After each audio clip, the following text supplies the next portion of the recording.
오직 예수님밖에 없습니다. 오늘 로마서 6장 11절에서 13절을 통해서 죄를 이기는 방법이라는 말씀으로 전해드리겠습니다. 죄를 이기는 방법. 죄라는 것은 하나님과 단절하게 되는 비참한 결과를 가져왔어요.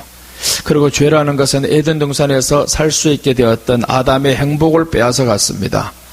아담이 죄를 지음으로 인해서 에덴 동산에서 쫓겨난 이후로부터는 땀을 흘리며 엉겅퀴를 써가며 이렇게 힘든 세월을 살아갈 수밖에 없습니다. 그래서 죄라는 것은 우리에게 고통을 가져옵니다. 또한 심판을 가져왔어요. 노아 시대에 보니까 죄악이 관영했습니다. 그래서 하나님께서 사람 지으심을 한탄하사 지면에서 저희들을 쓸어버리겠다라고 말씀하셨는데, 노아 방주를 통해서 8명 외에는 모든 사람이 다 죄로 인해서 심판을 받았어요. 그래서 죄라는 것은 인간에게 참 고통을 안겨줍니다. 고통의 삶을 안겨주고요. 땀을 흘려야 된다라는 것은 고생해야 된다, 고통받아야 된다, 그겁니다. 그래서 죄를 이기는 방법, 어떻게 하면 우리는 이 땅에서 죄를 이기며 고통 없이, 고생 없이 주님과 함께 살아갈 수 있을까? 고생을 해도요, 웃으면서 하는 고생은 기뻐요. 눈물을 흘려도 슬프게 우는 눈물은, 그거는 참 마음이 힘들지만 때로는 감격이 눈물이 날 때는 그게 기쁘단 말이에요. 눈물이라고 다 나쁜 거는 아니에요. 그래서 우리가 죄를 이기는 방법, 죄를 이김으로 인해 가지고 우리는 행복한 삶을 누리시기를 축복합니다. 오늘 본문을 통해서 죄를 이기는 방법에 대해서 보겠습니다. 첫째, 몸의 사욕에 순종하지 않았다라고 말씀합니다. 몸의 사욕에 순종하지 않았다. 12절. 그러므로 너희는 죄가 너희 죽을 몸을 지배하지 못하게 하여 몸의 사욕에 순종하지 말고, 몸의 사욕에 순종하지 말라라고 했는데, 이 사욕이라는 말은 충동하다, 갈망하다, 소망하다, 욕망, 이런 뜻이에요. 죄에 대한 충동함이 일어난단 말이에요. 그러니까 몸의 사욕에 순종하지 말라라는 것은 죄에 대한 충동이 일어나는 것을 의미해요. 그럼 이 말씀은 뭐냐? 충동이 일어나고 욕망이 일어나고 이 모든 것들이 어떻게 그럼 없이 할 수 있느냐? 욕심을 버리면 됩니다. 그래서 죄를 이기는 방법, 첫째는 욕심을 버리는 삶이에요. 예수님께서 십자가에 못 박혀 죽으심으로 인해서 사도 바울이 이렇게 말씀해요. 내가 정과 욕심을 십자가에 못 박았나니 라고 말씀합니다. 이 모든 결과의 고통을 주는 결과가 뭐냐? 욕심이 가져다 주는 겁니다. 욕심 없이 살아가고 자족하는 삶을 살아가다 보면, 그럼 우리가 이 죄를 짓기가 참 어려워요. 다 죄가 어디에서 오냐? 욕심 때문에 왔어요. 하와의 죄가 어디에서 왔냐? 탐심 때문에 왔잖아요. 먹음직도 하고 부함직도 하고 탐스럽기도 할 만큼, 그러니까 탐심 때문에 왔다라는 건 욕심 때문에 온 거예요. 욕심만 없으면 하와가 범죄 안 합니다. 그놈의 욕심이 하와를 죽였어요. 그러면 욕심이 결과가 어떻게 됐냐? 어려움에 처했잖아요. 쫓겨났잖아요. 하나님께 쫓겨난 결과 저희들의 삶은요, 고통 가운데 살아갈 수밖에 없습니다. 우리가 욕심을 내지 않으면 그럼 하나님이 주시지 않느냐? 준다는 거예요. 출애굽기 16장 26절에 보시면, 엿새 동안은 너희가 그것을 거두되 일곱째 날은 안식일인즉 그날에는 없으리라 하였으나 일곱째 날에 백성 중 어떤 사람들이 거두러 나갔다가 얻지 못하니라. 일곱째 날 거두러 또 나갔어요. 이거는 뭐냐 하면 6일 동안을 하나님이 다 주셨단 말이에요.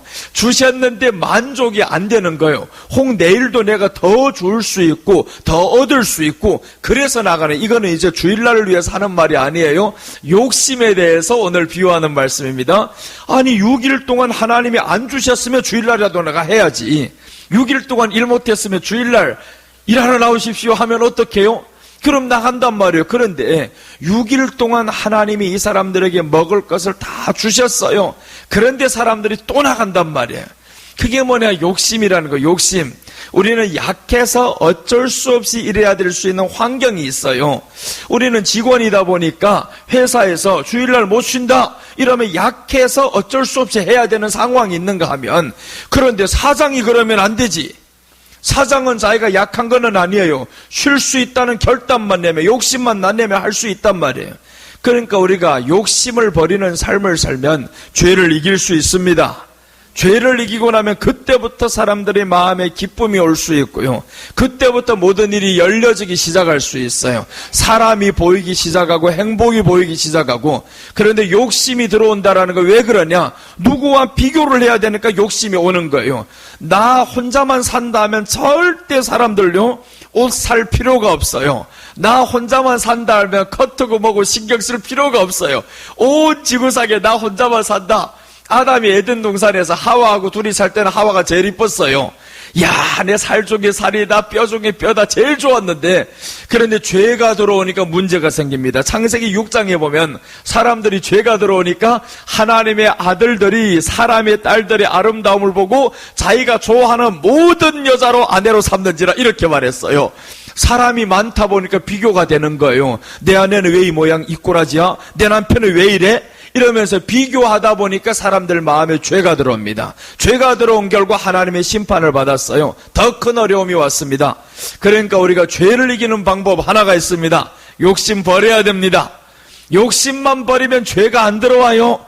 그래서 예수님으로 만족해야 됩니다. 예수님으로 자족하는 삶을 살아갑시다. 롯의 아내가 소돔과 고모라 성에 살다가 하나님 앞에 구원을 받아요. 참 소돔, 이 엄청난 타락의 성에서 하나님이 롯과 그의 아내와 세 딸을 건져냈어요. 그래서 거기에서 두 딸을 건져냈죠. 그런데 다 이미 건진 받았는데 롯의 아내가 구원 받아놓고 뭘 하냐? 또 다시 돌아가는 거예요. 뒤를 돌아봤다라는 건 그저 돌아본 게 아니란 말이에요. 그 세상에 있는 것에 다시 뛰어들어가는 겁니다. 우리가 이미 하나님 앞에 구원 받았어요. 우리는 세상 사람이 아닙니다. 자꾸 세상 사람과 비교하면 안 되는 거예요. 우리는 누구와 비교해야 되냐? 성경에 나오는 인물들과 비교하잔 말이에요. 옆에 누구 장로님은 어떤데, 옆에 교회는 어떤데, 이렇게 하면서 비교하면 그건 세상이야, 세상. 세상 거 비교하지 말고 우리는 성경에 나오는 인물들과 비교하면 돼요. 성경에 나오는 인물들과 비교해서 살아야지. 그래서 우리는 욕심 버리는 삶. 이 롯의 아내는 결국에 세상에 뛰어들다가 다 잃어버렸습니다. 자기 생명마저도 마지막에 잃었어요. 처참하게 죽어가잖아요. 소금 기둥이 되어서 죽었단 말이에요. 욕심이 결국 사람을 살리는 게 아닙니다. 죽여버렸어요. 자, 잠언서에 보면 30장 7절에서 9절에 보면 아굴이라는 사람이 나와요. 이 아굴이 주님 앞에 두 가지 소원이 있어요. 죽기 전에 내게 꼭 이루어주세요 라는 기도를 합니다. 30장 7절부터 보시면 내가 두 가지를 주께 구하였사오니 내가 죽기 전에 내게 거절하지 마옵소서. 곧 헛된 것과 거짓말을 내게서 멀리 하옵시며 나를 가난하게도 마옵시고 부하게도 마옵시고 오직 필요한 양식으로 나를 먹이시옵소서. 두 가지를 구하는데 이거예요.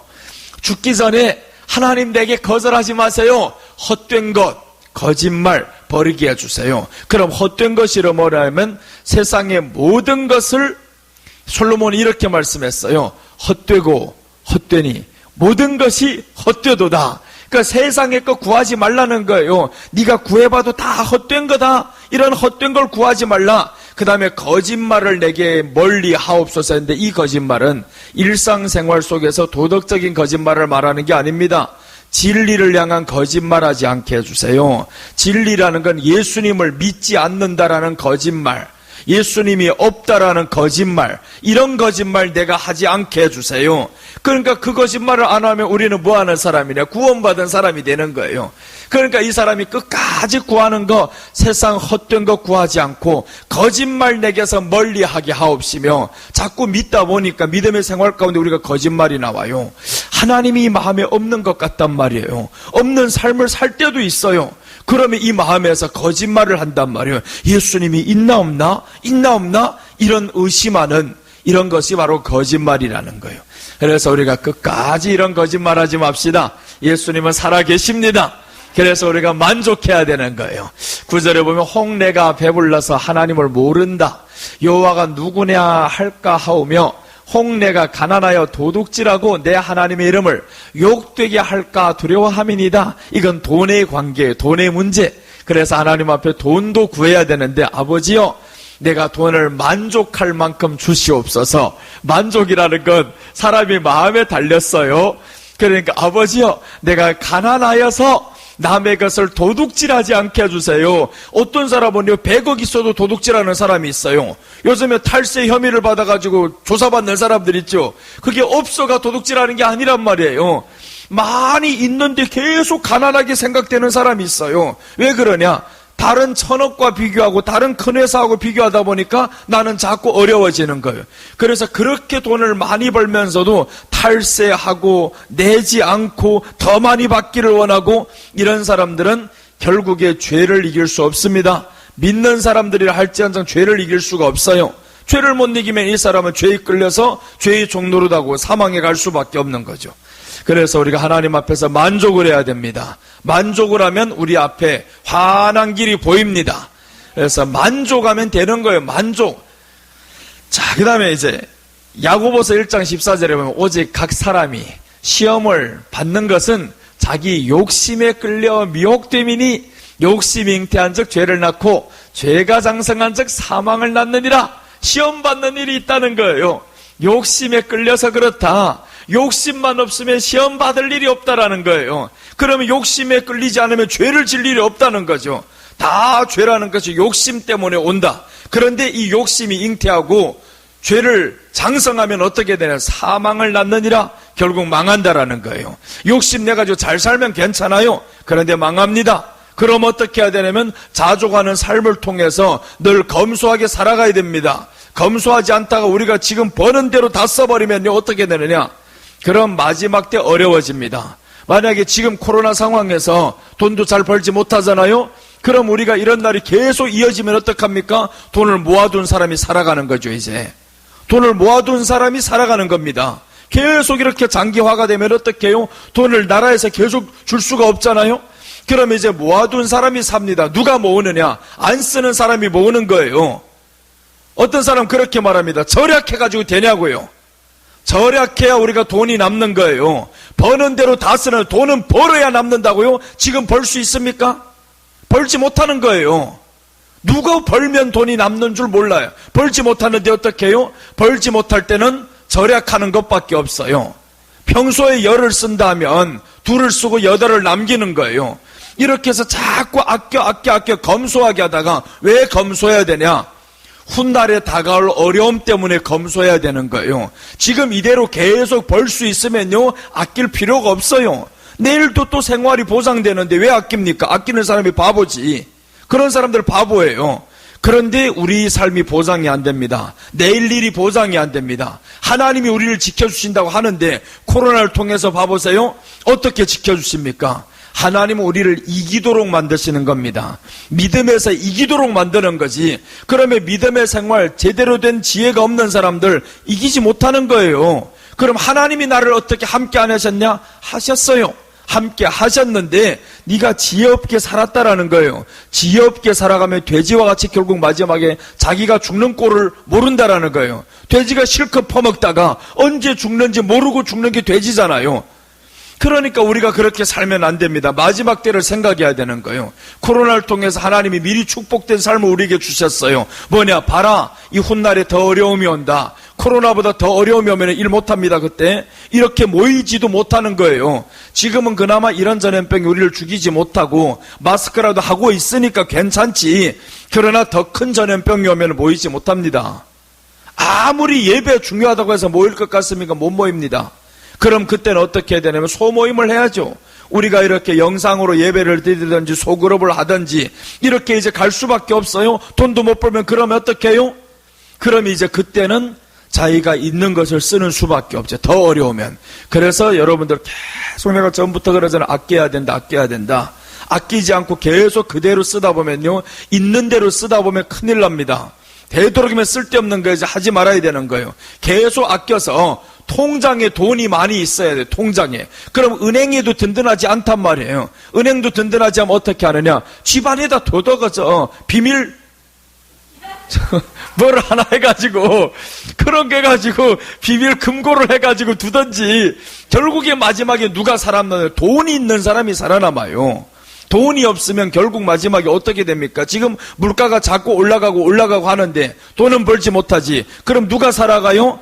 검소하게 살면서 만족하면 검소할 수밖에 없어요. 나 만족하는 게 필요 없어요. 양복 한 벌 안 사는 대신 그게 남는 거예요. 그러면 그 돈을 또 어떻게 또 차곡차곡 쌓아봐요. 그래서 보통 보니까 말이 있잖아요. 티끌 모아 태산된다. 이게 그저 나온 말이 아니에요. 자꾸 모아다 해봐봐요. 이렇게 모으다 보면 부자가 됩니다. 세상의 부자들이 안 써서 된 거지 벌어서 된 거 아니에요. 버는 대로 다 써봐봐요. 돈이 남는가? 그래서 우리는 검소하게 살아야 됩니다. 되도록이면 쓸데없는데 돈을 지출하지 말아야 되는 거예요. 그래서 하나님 앞에서 이제는 많이 남기셔요. 많이. 돈을 위해서 사는 건 아니지만 그러나 우리가 지혜를 가지고 그 지혜를 가지고 살아야 됩니다. 그래서 몸의 사욕에 순종치 말라라는 거 욕심을 버리며 살면 그러면 우리가 죄를 짓지 않습니다. 아브라함이 욕심을 버리잖아요. 아브라함이 갈대아 우르를 떠났을 때 이 조카하고 같이 다니다가 조카가 어느 날 돈이 많아졌어요. 아브라함이 종들하고 싸웁니다. 그랬더니 아브라함이 네가 좋은 곳을 선택해서 가라. 아브라함이 원래 자기가 좋은 걸 선택할 수는 있어요. 그런데 네가 선택해서 가라 했더니 이 롯이란 이놈이 벌써 좋은 곳을 택해가지고 가버려요. 그럼 아브라함이 마음에 얼마나 서글퍼요. 앞뒤를 다 돌아보니까 뭐 생길 곳은 없어요. 그런데 하나님이 뭐라고 말씀하냐면 네가 동서남북을 바라보라. 내가 내게 다 주겠다라고 말씀했어요. 욕심 버리고 살면 하나님이 우리에게 주십니다. 욕심 가지고 살면 하나님이 주고 싶어도 줄 수가 없어요. 저도 몰라요. 하나님이 준 거 모른단 말이에요. 사실 우리가 먹고 사는 모든 것이 하나님이 준 거예요. 그런데 욕심내고 살다 보면 하나님이 줬다 생각하네요. 항상 부족하다 이렇게 생각됩니다. 그래서 우리가 자족하시기를 바랍니다. 이제는 자족하는 삶을 살아야 되고 습관이 돼야 돼요. 자꾸 자족하는 습관이 되고 그렇게 하면 우리가 마지막 때 이길 수 있습니다. 죄를 이기는 방법 첫째는 사욕에 얽매이지 말아야 된다. 욕심을 버리는 삶을 살아야 됩니다. 둘째, 하나님께 대하여 산자로 여겨야 됩니다. 하나님께 대하여 산자로 여겨야 된다. 11절 봅니다. 이와 같이 너희도 너희 자신을 죄에 대하여는 죽은 자요 그리스도 예수님 안에 하나님께 대하여는 살아있는 자로 여길지어다 라고 했어요. 하나님께 대하여는 살아있는 자로 여길지어다. 그러면 살아있는 자로 여기라 하는 것은 뭐냐 하면 우리가 지금 자신이 처해 있는 위치를 고백하라는 거예요. 우리가 자신이 처해 있는 위치는 뭐냐? 니는 살아있는 자다. 하나님의 자녀로서 살아있는 자다. 이것을 고백하라는 거예요. 생명의 삶을 살아라 이 말이죠. 그래서 앞에 보면 죄에 대하여는 죽은 자요라고 하잖아요. 죄에 대하여, 세상에 대하여는 죽은 자다. 죄가 뭡니까? 세상이 주는 것이죠. 세상에 대하여는 죽은 자다. 그래서 세상을 보지 않고 예수님만 바라보면서 산자로 여기는 거예요. 아버지여 나는 산자입니다. 산자입니다. 산자가 자꾸 무덤에 가가지고 파내면 되겠냐고요. 요즘 어떤 사람도 어느 정도로 욕심내냐 하면요. 죽은 사람이 있는데 그 안에 이빨까지 다 뽑아낸다면서요. 그 안에 금리빨이 있는데 아니 이 사람을 저 화장하기 전에 그 금리빨을 빼다가 다 들통나가지고 이놈이 지금 감옥에 가 있어요. 지금 죽은 사람 안에 금리빨까지 그렇게 뽑고 싶을 정도로 욕심이 나냐고요. 나가서 하루 이틀 돈 더 벌면 되지. 그런데 그렇게 지나치게 세상의 것에 대해서 너무너무 욕심내다 보니까 죽은 삶을 살아갈 수, 왜 죽은 사람 거 뽑아내? 산 사람 거 뽑을 수 없으니까 죽은 사람을 말 못하니까 죽은 사람 거라도 뽑아내야지 이러고 있단 말이에요.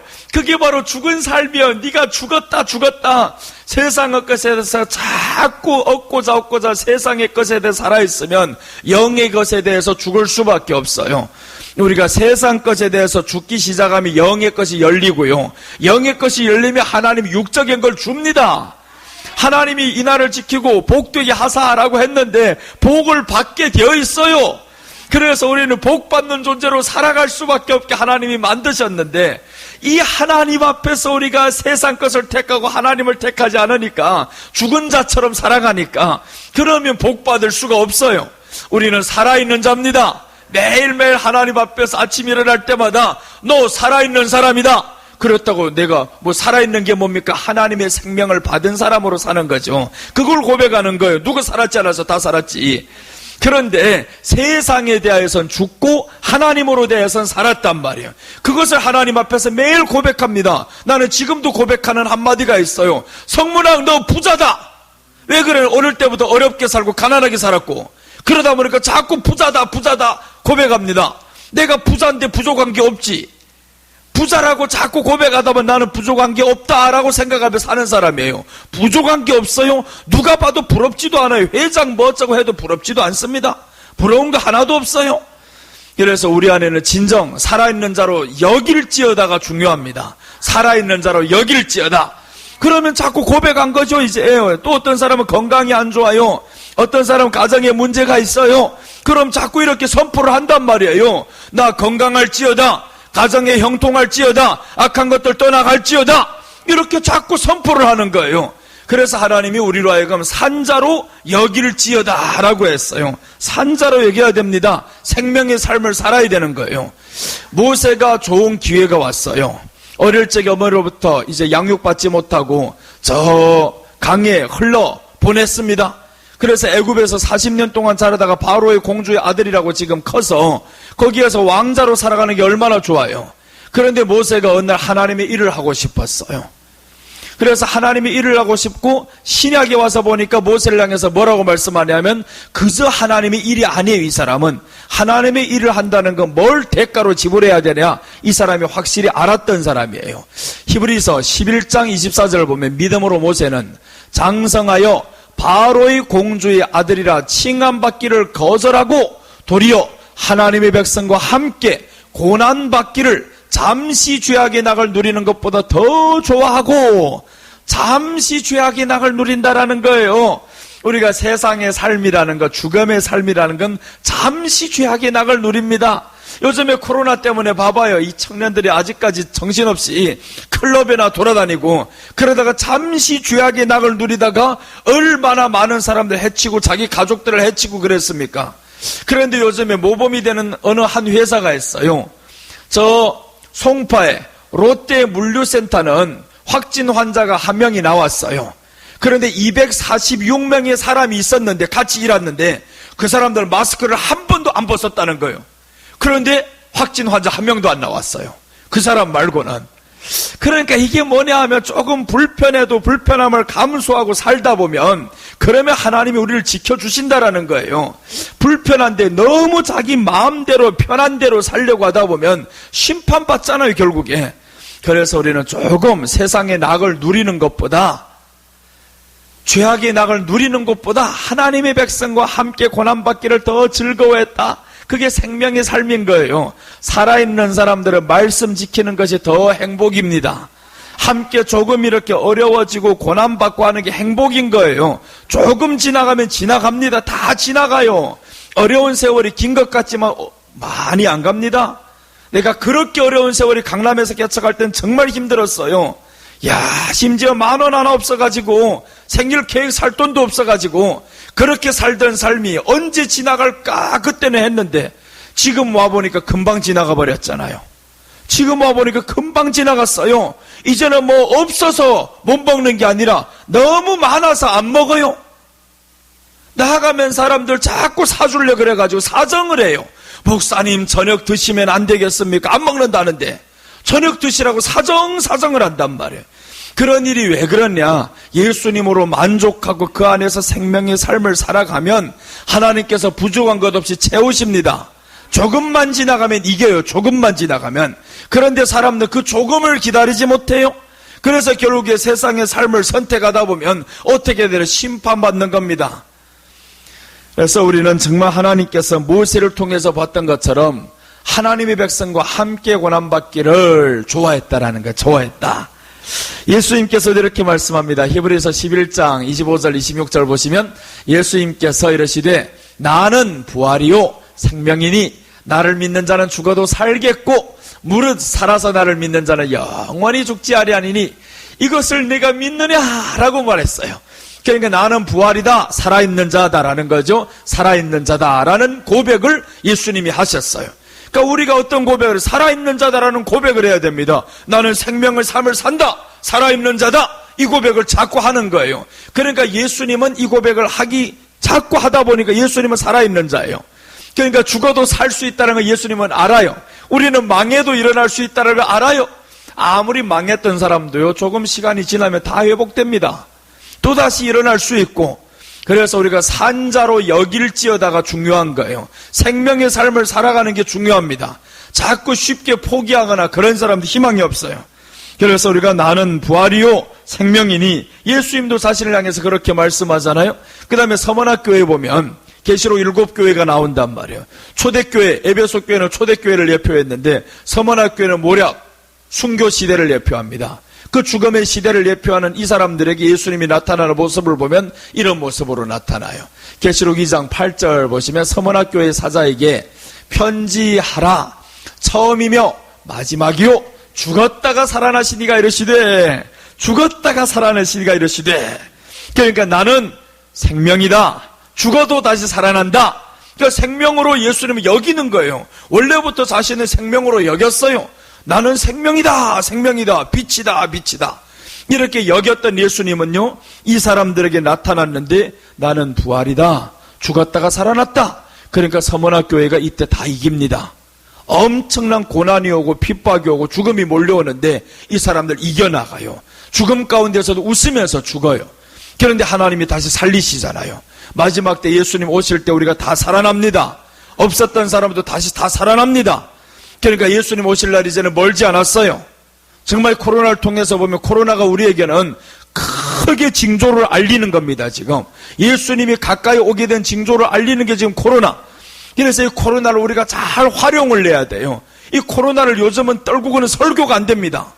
이 코로나 이 코로나를 활용을 잘해서 우리는 주님 앞에 이제 세워져야 되는 거예요. 주님 앞에서 나는 산자로 여겨야 됩니다. 나 이제 산자다. 간혹 가다가 오늘 못 나오신 권사님들 마음이 많이 힘들고 아플 거란 말이에요. 그래도 거기에서 나는 산자다. 이렇게 하나님 앞에 나아가고 자꾸 산자라고 고백을 하면 산자의 영이 따라다닙니다. 자꾸 힘들다, 어렵다 하면요, 어려움의 영이 자꾸 따라다니는 거예요. 어려움이 줄기들이 계속 따라다니기 시작하고, 그래서 예수님께서 말씀했잖아요. 이거 심은 대로 거두리라, 말한 대로 되리라 라고 말씀했어요. 우리가 이제는 입속에서 좀 부정한 말 하지 맙시다. 긍정적인 말을 하고 창조적인 말을 하고, 이제는 안 돼도 된다고 하시기 바랍니다. 없어도 있다고 하시기 바랍니다. 예수님을 가졌으니 다 가진 거예요. 하나님을 가졌는데 뭐가 없습니까? 하나님을 가졌으니 안 되는 것도 됩니다. 된다고 자꾸 선포하는 거예요. 그러면 우리 마음속에 두려움이 사라집니다. 두려움이 사라지고 생명의 삶을 살아가는데 이런 선포를 못하면 어떡해요? 그래서 이제는 생명의 삶을 살아갑시다. 모든 것이 해결되게 되어 있습니다. 시간이 지다 보면 끝납니다. 코로나도 끝날 것이고 더 큰 것이 오면 또 하나님이 함께 할 것이고, 그래서 이깁니다. 우리는 마지막 때 이렇게 하나님께 대하여 산자로 여길지어다 라고 했어요. 생명의 삶을 살아갑시다. 이제 오늘부터 이어지는 삶은 생명의 삶을 살아가야 됩니다. 이러면 죄를 이깁니다. 죄를 이기는 방법, 생명의 삶을 살면 되는 거예요. 자, 그 다음에 죄를 이기는 방법 봅니다. 셋째 봅니다. 셋째, 지체를 의병기로 하나님께 드려라 라고 말씀합니다. 너희 지체를 의병기로 하나님께 드려라. 13절 같이 읽겠습니다. 또한 너희 지체를 불의 무기로 죄에게 내주지 말고 오직 너희 자신을 죽은 자 가운데서 다시 살아난 자 같이 하나님께 드리며 너희 지체를 의 무기로 하나님께 드리라. 자, 여기서 드리라라는 말이 나와요. 이 드리라라는 것은 헌신하라 이 뜻이에요. 헌신하라. 하나님께 드려라. 헌신의 삶을 살면 죄를 이깁니다. 헌신하지 않고 수고하지 않으면요, 죄를 짓게 돼 있어요. 교회를 다니는데 헌신하고 수고하고 이런 사람들은 죄를 이기게 돼 있습니다. 그래서 성경에서 우리가 죄와 싸울 필요가 없어요. 왜 죄와 싸웁니까? 우리는 죄와 싸우는 게 아니고 주님께 드려지면 되는 거예요. 주님께 드려지면 우리는 죄를 이길 수 있어요. 그래서 우리가 주님 앞에 드려지는 삶을 살고 헌신하는 삶을 살아야 됩니다. 마지막 때는요, 헌신이라는 게 사라집니다. 교회가 이제는 점점 일하기 싫어해요. 교회에서 모이기도 싫어하는데 교회 뭘 한다면 사람들이 좋아하겠냐고요? 다 싫어합니다. 그런데 이런 헌신의 삶이 없어지면 그러면 죄 짓는 데밖에 더 할 게 있냐고요. 우리가 그래서 하나님 앞에 헌신해야 됩니다. 예배 드리는 것도 헌신해야 되고요. 교회 안에서 일하는 것도 헌신해야 되고 자신을 들여가면서 수고로움을 번거롭다 생각하지 말아야 됩니다. 말씀 듣는 것도 헌신하지 않으면 듣지 못합니다. 그래서 헌신의 삶을 살아가다 보면 하나님이 함께 하십니다. 바울이 기억하는 사람 몇 명이 있어요. 바울이 어떤 사람을 기억했냐 봤더니 공통점이 있더라고요. 로마서 16장에 보면 바울이 마지막에 이제 이 피를 마치면서 기억하는 몇 명의 사람들이 많이 나와요. 그런데 브리스가와 아굴라라는 사람이 나오는데 이 사람들이 뭘 했나 봐봐요. 로마서 16장 3절 보시면 너희는 그리스도 예수 안에서 나의 동역자들인 브리스가와 아굴라에게 문안하라. 그들은 내 목숨을 위하여 자기들의 목까지도 내놓았나니 나뿐 아니라 이방인의 모든 교회도 그들에게 감사하느니라. 목숨 내놓을 정도까지 헌신한 거예요. 목숨 내놓을 정도까지 주의 종을 위해서 살았다라는 겁니다. 그 다음에 나아가서 또 다른 사람이 나와요. 6절 보시면 너희를 위하여 많이 수고한 마리아에게 문안하라. 마리아도 또 뭘 했냐? 많이 수고했다라는 거예요. 그러니까 바울이 기억했던 사람은 수고한 사람, 헌신한 사람, 이런 사람을 기억하는 겁니다. 그래서 우리가 주의 종이 바울이 기억하는 사람인데 수고한 사람, 헌신한 사람 기억나기 마련이에요. 예수님께서도 누가 기억하시냐? 누구를 기억하냐? 헌신한 사람들 기억합니다. 그래서 우리가 주님 앞에서는 목숨 걸어서 한번 이 한생 바쳐봐야 됩니다. 그래서 조금 힘들다고 해서 힘들다는 게 아닙니다. 그런 말 쉽게 뱉지 말고요. 그저 주님 앞에서 더 할 수 없어서 안타깝습니다. 이런 마음으로 살아가면 다 주님이 알아주십니다. 주님이 알아주시고 또 더 나가서 또 나와요. 두 사람이 주 안에서 수고한 드루베나와 드루보사에게 문안하라. 주 안에서 많이 수고하고 사랑하는 버시에게 문안하라. 저들이 공통점이 다 뭐예요? 수고했다, 많이 수고했다, 목숨 내놓을 정도로 수고했다. 이게 바로 헌신한 사람들입니다. 헌신한 삶을 살아가는 사람 하나님이 기억하고 그의 가족들도 하나님이 복을 주십니다. 어제 2020년 6월 20일자로 원장님 우리가 다 알아요. 이용란 원장님이 사랑하는 딸을 마음으로 키운 딸이 있어요. 이 딸이 어제 결혼을 했어요. 그런데 원장님이 82세인데 지금 한평생을 처녀로 살아가면서 정말 그 한 생을 주님 앞에 드렸어요. 헌신하면서 살아가면서 유일한 기쁨이었던 그 딸이었어요. 근데 그 딸이 어제 시집을 가는 날이어가지고 해준 것이 없어요. 너무 해준 것 없어요. 정말 기도원만 위해서 살고 주님의 사역만 위해서 살다 보니까 딸에게는 집 하나 해주지 못했어요. 그래서 마음이 너무 아파서 어찌할까 눈물만 흘려 어제 가서 그 딸을 정말 마음으로 낳은 딸이든 몸으로 낳은 딸이든 키운 정이 더 크잖아요. 그 키운 정 그렇게 자기는 처녀로서 82세까지 살아가면서 어느 한 사람 자기를 엄마라고 하는 사람이 있어요. 엄마 할 때마다 얼마나 가슴이 뭉클하고 행복하고, 그런데 그 행복했던 세월이 이제는 다 간다 싶으니까 마음도 얼마나 힘들겠어요. 그래서 어제 결혼이었었는데 참 원장님이 많이 걱정을 했어요. 주님 앞에 자신을 이렇게 들여가면서 살았는데 딸의 결혼을 정말 행복한 가운데서 많은 사람들이 축하로 인해서 결혼시켜주고 싶었는데 코로나로 인해 가지고 사람들이 못 온다는 사람들이 많았어요. 또 정말 많은 사람들이 못 온다. 어제 나하고 같이 운전하고 같이 왔어요. 새벽 6시부터 출발해가지고 이제 여기 돌고 저기 돌고 하다가 이제 용인에까지 원장님 댁에 모셔드리고 나니까 2시가 넘었어요. 내가 집에까지 오니까 4시가 넘었고, 그렇게 해서 이제 하루 종일 같이 다니면서 이 원장님의 마음에 참 내일 손님들이 많이 와야 되는데 150명도 안 올까봐 걱정을 하고, 그래서 어제 결혼식이 치러지게 되었습니다. 많은 사람들 차에서도 물어봐요. 많이 못 온다 하고 얼마나 마음이 아프고 힘들겠어요. 하나님, 나 주님 앞에 이렇게 헌신하고 다 드렸는데 내 사랑하는 딸 정말 시집가는 그날이 가장 기쁨의 날이 되기를 원했는데 주는 것도 없고 해준 것이 있으면 또 괜찮잖아요. 집 하나라도 번듯하게 해주셨으면 얼마나 좋겠어요. 옛날에 돈이 있을 때 딸을 위해서 집이라도 하나 사주셨으면 얼마나 좋을까. 이제 후회 안들 못하겠습니까? 그래서 야, 내가 내 딸을 어떻게 하면 저 마음을 풀어줄까 고민하셨어요. 그래서 어저께 딸을 보내는 원장님의 마음을 보면서 야, 참 평생 동안 죄 지을 시간도 없이 저렇게 헌신하셨는데, 수고하셨는데 저 딸이 잘 돼야지 하는 마음으로 나도 묵묵히 기도를 했어요. 그래서 이제 원장님이 보면서 딸이 정말 잘 컸어요. 야, 그렇게 착하게 클 수밖에 없고, 어느 목사님의 아들과 결혼을 했는데 참 번듯하게 잘 컸어요. 그래서 원장님도 어제 위로받으면서 딸을 시집 보냈어요. 나도 거기에 따라서 축하글을 이제 글을 썼어요. 참 글 필체가 안 좋아가지고 글을 안 쓰는데 글을 썼단 말이에요. 나도 원장님께 많은 은혜를 받고 사랑을 받았어요. 그래서 이런 글을 써서 올리고 편지로 저 사진을 딱 찍어가지고 보내줬어요. 영영이 기념에 남기려고 나도 이렇게 썼어요. 이 세상에서 원장님께 가장 큰 기쁨이 되고 의지가 되는 사랑하는 딸 평화, 성진 두 사람의 하나됨을 축하하며 축복합니다. 서로에게 우산이 되어주고 지붕이 되어주며 행복한 날들로 부모님께 위로와 기쁨이 될 것을 위해서 묵묵히 기도드립니다. 원장님께 사랑받는 아들 성문학 목사 100만 원 드림.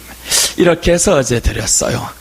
정말 조금이라도 더 많이 드리고 싶었는데 그게 없어서 조금 안타까웠지만, 그런데 어제 조금 마음에 서글픈 게 있었어요. 좀 사람들이, 얼마나 많은 사람도 원장님께 은혜를 받았어요. 와서 돈을 내놓는 거 보니까 5만 원, 10만 원, 3만 원 뭐 이렇게 막 내놓는 거 볼 때 야, 마음이 조금 찡하더라고요. 그래서 어떻게 그렇게 은혜를 받았는데 그 돈 몇 푼이라고, 나는 최소한의 어제 사람들 다 그래도 한 50만 100만 원씩 내놓을 줄로 알았어요. 그런데 원장님이 목사님 기대하지 말라, 기대하죠, 그렇게 안 내놓는다는 거예요. 설마 했는데 정말 보니까 그러는 거예요.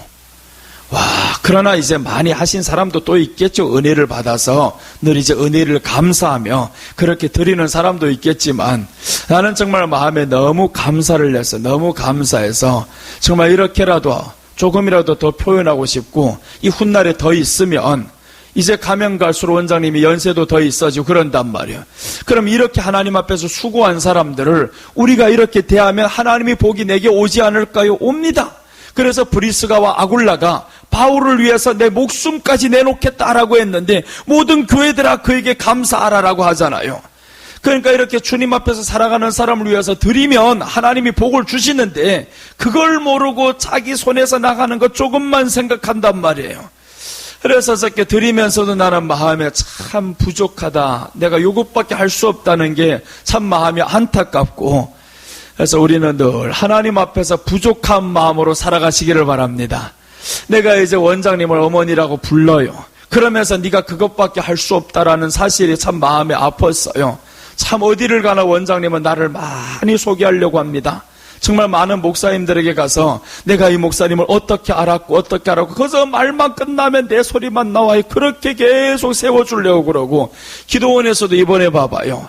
저 새 성전을 거기에 리모델링한 데 섰는데 얼마나 감격이 넘치고, 그 리모델링을 깨끗하게 하고 정말 미래 다시 이 세대를 위해서 50년을 출발하는 이 세대를 위해서 지금 나아가는 거기에 이제 두 번째 강단에 내가 선 거예요. 그 전주에 처음인데 두 번째 서면서 마음에 감동을 하고 있는데 원장님이 아래에서 보면서 너무 흐뭇했다라는 거, 너무 흐뭇했어요. 목사님 볼 때 너무 흐뭇했어요. 그런 마음 들으면서 야, 정말 나를 위해서 이렇게 기도해 주시고 끝까지 세워주시려고 했던 원장님, 그분을 위해서 내가 조금이라도 뭘 할 수 없다는 게 너무 마음이 아팠어요. 그래서 우리가 주님 앞에서 이렇게 한번 살아갑시다. 주님이 우리를 위해서 한 생을 바치셨어요. 우리를 위해서 죄를 이겨라고 자기 목숨을 주셨어요. 그 주님 앞에서 우리가 무엇을 해야 되겠냐고요. 그래서 죄를 이겨야죠. 죄를 이겨야지. 예수님 위해서 해야 될 세 가지, 그 세 가지 죄를 이기는 방법을 오늘 말씀을 드렸어요. 죄를 이기는 방법, 첫째는 몸의 사욕에 순종치 말아야 됩니다. 욕심을 버리는 삶이에요. 예수님 때문에 욕심을 버려야 됩니다. 난 이제 원장님 때문에도 설교를 더 준비할 거예요.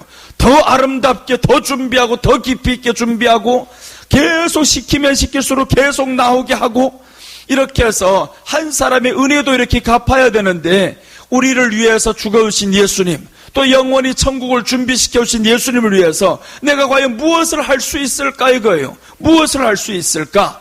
그래서 욕심을 버리는 삶을 살아야 되겠다. 둘째는 하나님께 대하여 산자로 여겨야 됩니다. 생명의 삶, 행복한 삶들로 하나님 앞에 보여주셔야 됩니다. 그러면 우리가 때로는 어려워도 힘들어도 아버지 나 괜찮아요 이렇게 하나님 앞에 감사로 나아갑시다. 생명의 삶을 살아야 됩니다. 그리고 지체를 의무기로 하나님께 드려야 됩니다. 헌신의 삶을 살아야 되는 거예요.